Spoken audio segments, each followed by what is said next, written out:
Assalamualaikum warahmatullahi wabarakatuh. Oke, kita akan mempelajari 6 persatuan dan kesatuan bangsa.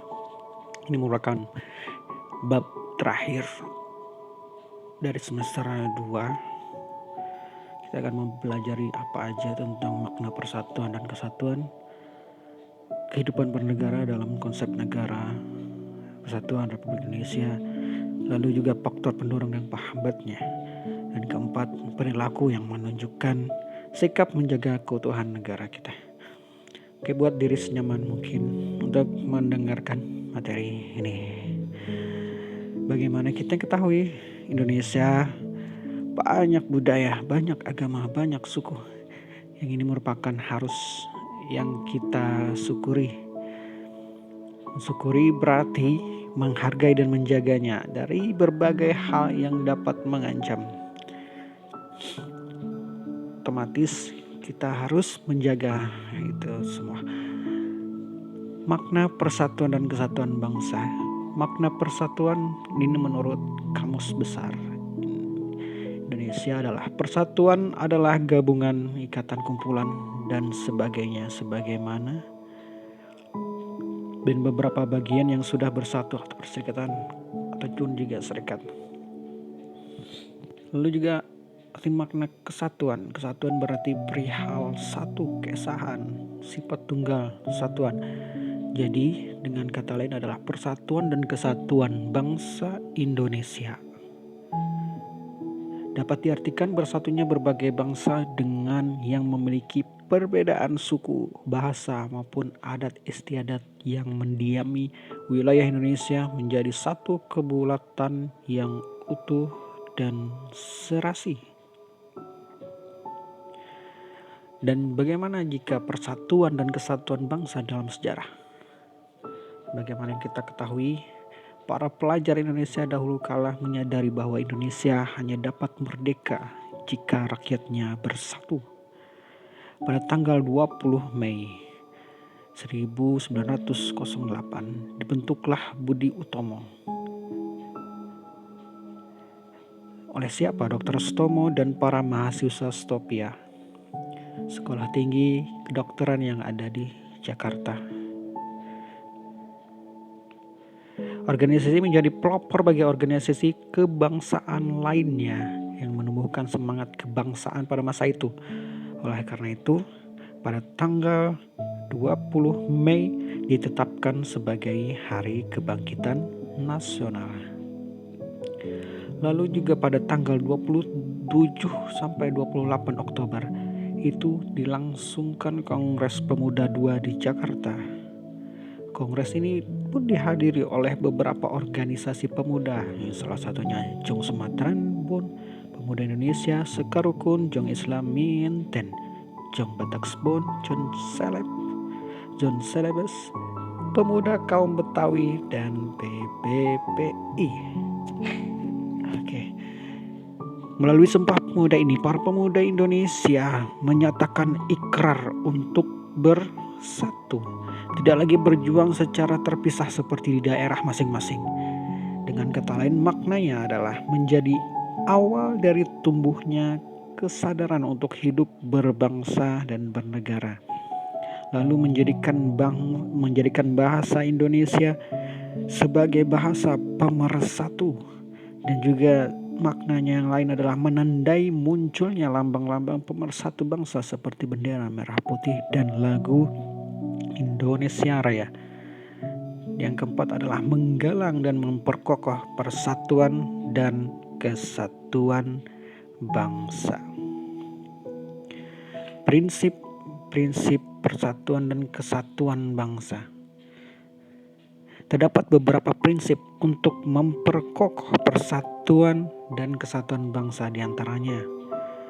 Yang pertama kalian tahu pasti adalah Bhinneka Tunggal Ika, yang bermakna bahwa Indonesia sebagai bangsa yang terdiri atas suku, bahasa, bangsa, agama, dan adat istiadat, tetapi tetap bersatu dalam negara Kesatuan Republik Indonesia. Dengan melalui prinsip ini, Indonesia wajib menjauhkan diri dari sikap-sikap mementingkan kelompok sendiri, sukuisme, fanatisme yang berlebihan, yang mana dengan itu bisa menyebabkan perpecahan bangsa. Oke. Lanjut, yang kedua adalah nasionalisme. Bagaimana yang kita ketahui, nasionalisme adalah paham yang meletakkan kesetiaan tertinggi individu yang harus diberikan kepada negara dan bangsa. Dan tujuannya adalah agar individu sebagai warga negara yang memiliki suatu sikap atau perbuatan untuk mencurahkan segala tenaga dan pikirannya demi kemajuan, kehormatan, dan tegaknya kedaulatan bangsa dan negara. Prinsip yang ketiga adalah kebebasan yang bertanggung jawab. Pada suatu kehidupan masyarakat tidak ada kebebasan sebesar-besarnya. Pasti ada aturan yang mengikat setiap individu agar tercipta aturan dan rasa tanggung jawab terhadap apa yang dikerjakan. Dan juga setiap individu itu memiliki kebebasan terhadap kepentingan mereka yang dianggap penting, namun dibatasi oleh apa? Dibatasi oleh etika dan norma yang mana sebagaimana kita berlaku di masyarakat sosial kita. Yang prinsip keempat adalah wawasan Nusantara. Wawasan Nusantara itu adalah cara pandang bangsa Indonesia tentang diri dan lingkungannya berdasarkan Pancasila dan Undang-Undang NKRI tahun 1945 dengan mengutamakan persatuan dan kesatuan bangsa serta kesatuan wilayah dalam menyelenggarakan kehidupan bermasyarakat, berbangsa, dan bernegara. Dan tujuannya itu adalah tentu saja untuk menumbuhkan rasa cinta tanah air pada rakyat Indonesia dengan lebih mengutamakan kepentingan nasional dari kepentingan orang per orang, per kelompok, golongan, suku bangsa maupun daerah. Prinsip yang kelima adalah semangat persatuan untuk mewujudkan cita-cita proklamasi. Di dalam pembukaan Undang-Undang NRI Negara Republik Indonesia tahun 1945 terdapat cita-cita proklamasi. Cita-cita tersebut adalah untuk mewujudkan masyarakat yang adil dan makmur berdasarkan Pancasila dalam wadah NKRI. Nah, untuk mewujudkan cita-cita proklamasi tersebut dibutuhkan persatuan dan kesatuan oleh seluruh rakyat Indonesia. Nah, kita lanjut ke subbab yang kedua, bagaimana kehidupan bernegara dalam konsep NKRI. Sebagaimana yang kita ketahui dalam Undang-Undang Negara Republik Indonesia tahun 1945 pasal 1 ayat 1 yang menyatakan bahwa negara Indonesia adalah negara kesatuan republik. Jadi jelas bahwa bentuk negara Indonesia bukanlah negara federal, tetapi negara kesatuan. Negara Indonesia bukanlah negara federal, tetapi negara kesatuan. Lalu sistem pemerintahan negara Indonesia jelas itu adalah republik, bukan monarki, bukan kerajaan. Yang keempat, sistem pembagian kekuasaan. Sistem pemerintahan Republik Indonesia menganut sistem pembagian kekuasaan atau distribution of power, bukan sistem pemisahan kekuasaan atau separation of power. Nah, kita lihat sejarahnya. Sistem pemerintahan Indonesia sebelum perubahan Undang-Undang Dasar di tahun 1945. Kita lihat ini adalah beberapa sistem pemerintahan sebelum perubahan sebelum amandemen. Yang pertama adalah Indonesia ialah negara yang berdasar atas hukum, tidak berdasar atas kekuasaan belaka. Yang kedua, pemerintahan berdasarkan atas sistem konstitusi atau hukum dasar, tidak bersifat absolutisme yang mana kekuasaan itu tidak terbatas. Terus yang ketiga adalah kedaulatan rakyat dipegang oleh suatu badan yang bernama Majelis Permusyawaratan Rakyat, nah MPR. Terus yang keempat, presiden ialah penyelenggara negara yang tertinggi di bawah DPR. Terus yang kelima, presiden tidak bertanggung jawab kepada Dewan Perwakilan Rakyat.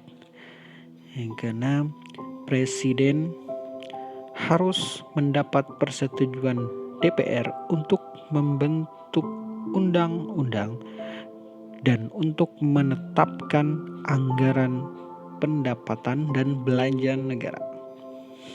Selanjutnya, Menteri Negara ialah pembantu presiden. Jadi, Menteri Negara ini tidak bertanggung jawab kepada DPR. Kedudukannya pun bukan bergantung pada DPR, melainkan bergantung pada presiden. Nah, mereka ini adalah pembantu presiden. Terus yang kekuasaan kepala negara tak terbatas, dan juga DPR tidak bisa dibuarkan oleh presiden, berlainan dengan sistem parlementer, beda. Lanjut, bagaimana jika sesudah perubahan undang-undang NRI atau sesudah amandemen? Nah, sesudah perubahan ini, Indonesia menjadi negara kesatuan yang berbentuk republik.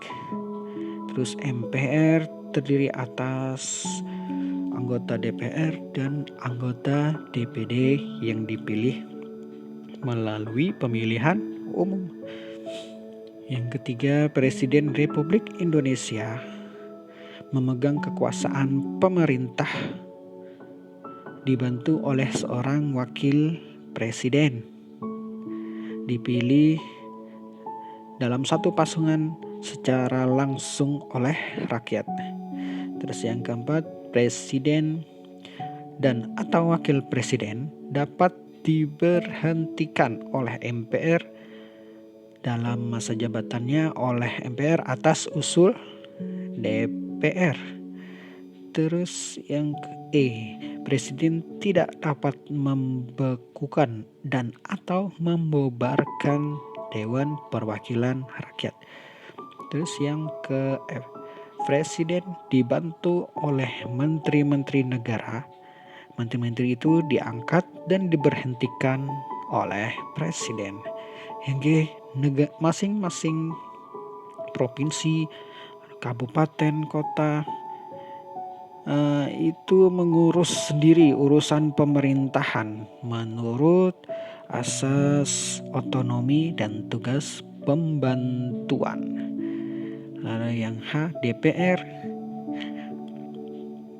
memegang kekuasaan membentuk undang-undang. DPR penuh memiliki fungsi legislasi, fungsi anggaran, dan fungsi pengawasan.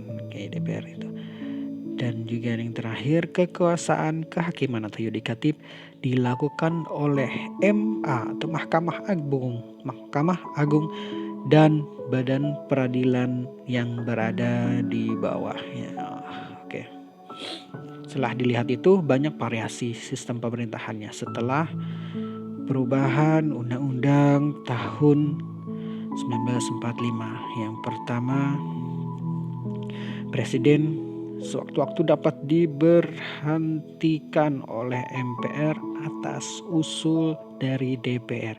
Dengan demikian, DPR tetap memiliki kekuasaan mengawasi presiden meskipun tidak secara langsung. Lalu yang dalam mengangkat duta dan konsul negara, presiden tetap memerlukan pertimbangan atau persetujuan dari DPR.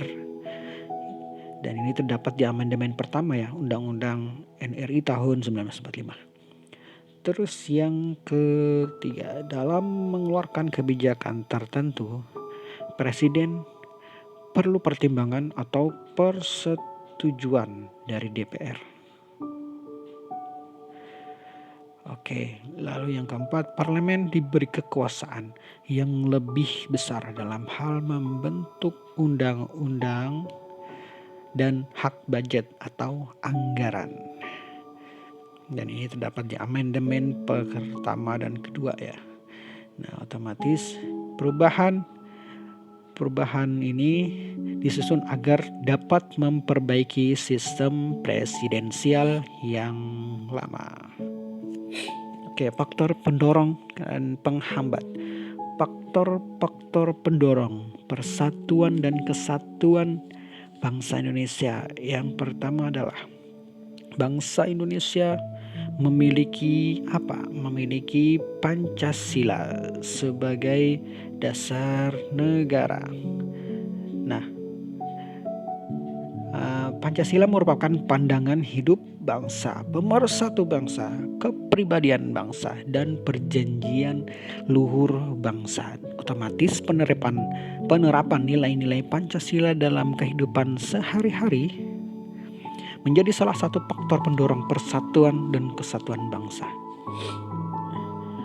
Yang kedua adalah Sumpah Pemuda, yang mana para pemuda yang mengikrarkan sumpah pada tanggal 28 Oktober 1928 di mana menyatakan pentingnya persatuan dan kesatuan bangsa di tengah masa penjajahan. Nah, ini merupakan persatuan dan kesatuan bangsa yang diikrarkan dan menjadi penting di tengah gempuran berbagai macam isu yang dapat memecah belah.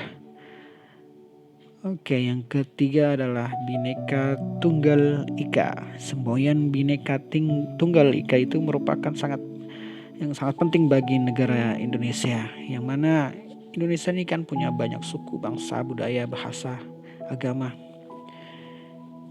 Yang mana Bhinneka Tunggal Ika artinya berbeda-beda namun tetap satu. Oke. Artinya walau Indonesia merupakan bangsa yang majemuk dan multikultural, bangsa Indonesia tidak terpecah. Bangsa Indonesia tetap bersatu demi keutuhan negara Republik Indonesia. Lalu yang keempat adalah semangat kebersamaan. Seperti perilaku apa?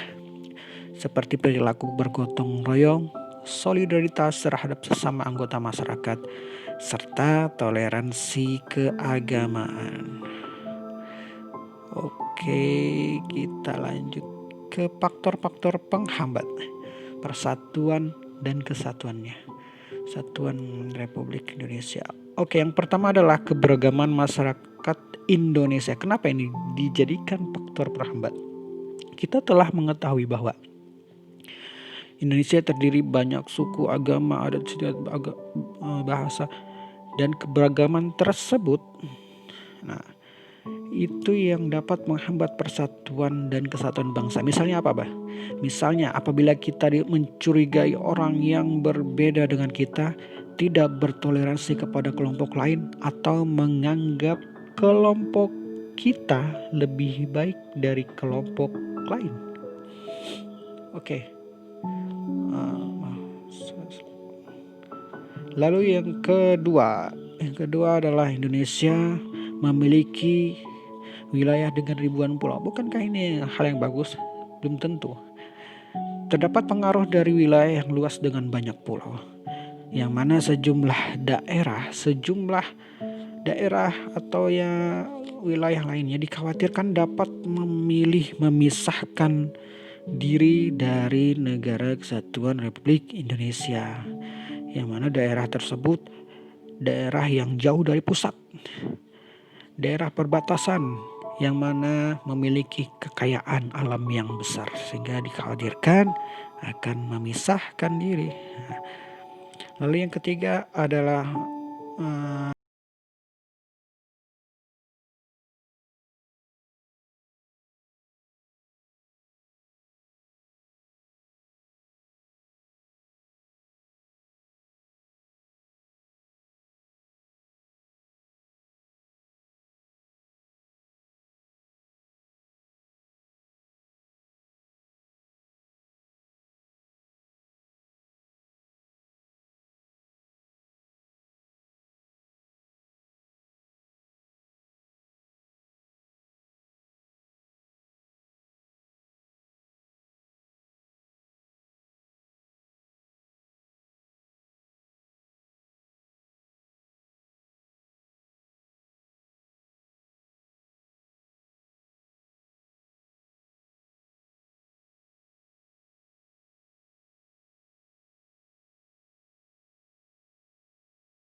lanjut yang ketiga adalah mengembangkan kesadaran sosial. Saat ini arus budaya dari bangsa lain semakin mudah masuk ke Indonesia. Hal ini menunjukkan budaya dan tata cara kehidupan bangsa lain saling memberi pengaruh pada masyarakat yang didatangi. Untuk itu, masyarakat perlu membentengi diri dengan mengembangkan kesadaran dan sikap selektif terhadap budaya asing yang masuk. Oke, lanjut kita ke yang keempat adalah menghargai semua budaya yang terdapat dalam masyarakat. Indonesia memiliki ras dan suku beragam-ragam. Meski demikian, kita harus menyadari bahwa semua orang Indonesia adalah saudara sebangsa dan setanah air. Tidak ada satu budaya yang dianggap dicap aneh, rendah, atau kuno hanya karena budaya itu berbeda. Itu oleh karena itu rasa kebersamaan sebagai warga negara jauh lebih penting dibandingkan mementingkan budaya sendiri. Yang terakhir adalah menyelesaikan konflik dengan akomodatif melalui mediasi, kompromi, dan adjudikasi. Konflik umum terjadi di masyarakat. Meski demikian, cara penyelesaian konflik tidak boleh dengan cara kekerasan. Konflik dapat diselesaikan dengan cara akomodatif melalui mediasi, kompromi, dan adjudikasi tadi. Akomodatif adalah sifat yang dapat menyesuaikan diri. Mediasi, upaya penyelesaian konflik dengan melibatkan pihak ketiga yang netral. Lalu kompromi adalah bersetuju dengan jalan damai. Dan adjudikasi adalah penyelesaian perkara atau sengketa di pengadilan. Oke, lanjut. Tindakan yang menunjukkan sikap menjaga keutuhan NKRI. Inilah yang harus kita terapkan dalam kehidupan sehari-hari. Yang pertama adalah menghargai dan menghormati pemeluk agama lain. Yang kedua adalah menghargai dan menghormati berbagai etnis, menghormati budaya suku lain, menghargai dan menghormati adat istiadat suku kebiasaan suku lain, menggunakan bahasa Indonesia, Bergaul tidak membedakan suku. Melakukan bakti sosial. Memberikan kesempatan pemeluk agama lain untuk beribadah. Tidak mengganggu pemeluk agama lain untuk menjalankan ibadah.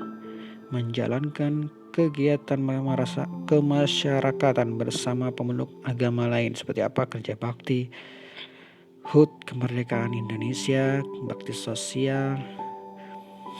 Terus mendirikan perkumpulan di lingkungan setempat tanpa membeda-bedakan suku, agama maupun gender. Terus memperingati Hari Sumpah Pemuda, yang mana dengan kegiatan tersebut dapat meningkatkan kecintaan kita terhadap tanah air. Lalu melakukan dialog bersama untuk memecahkan suatu masalah dalam masyarakat. Oke, wow, ada tugas. Tugasnya adalah kalian like, subscribe, comment, subscribe, apakah itu? Oke, tugasnya klik buat maksudnya tulis nama kalian dan kelas kalian di komen di bawah ini. Lalu buat komentar. Komentarnya panjang ya. Panjang nggak ya? Panjang aja ya.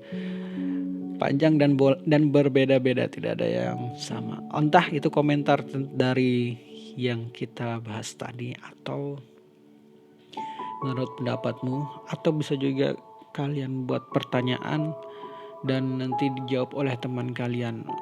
Dengan kontribusi itu sudah termasuk dalam nilainya. Oke. Komentar terhadap materi kita ini. Tulis nama dan kelas dan komentar yang panjang atau intisari dari yang kalian dapat, dan tidak boleh sama antara satu dengan yang lainnya. Oke, yang terlambat jangan nyontek, jangan copy, ketahuan. Terima kasih atas menonton ini. Sudah berapa menit? 27 menit. Oke.